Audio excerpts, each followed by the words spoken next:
आता vitamin D किती महत्वाचा आहे केसांसाठी माहितीये तुम्हाला?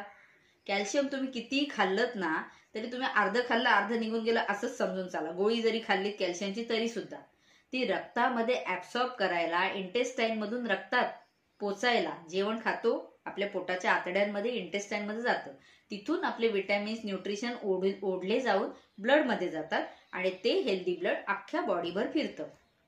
पण जर विटॅमिन डी नसेल तुमच्याकडे तर ते रक्तामधून पॉवरफुली कॅल्शियम ऍब्सॉर्प्शन होत नाही, आतड्यांमधून रक्तामध्ये कॅल्शियम नीट उतरत नाही आणि मग तुम्ही म्हणता कॅल्शियमची गोळी 2-3 महिने खातोय पण फरक नाही. विटॅमिन डी सुद्धा तेवढाच गरजेचा आहे.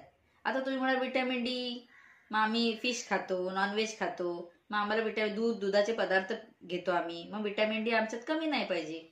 पण तुम्हाला सांगायचं झालं तर फूड मध्ये विटॅमिन डी एकदम कमी प्रमाणात असतं.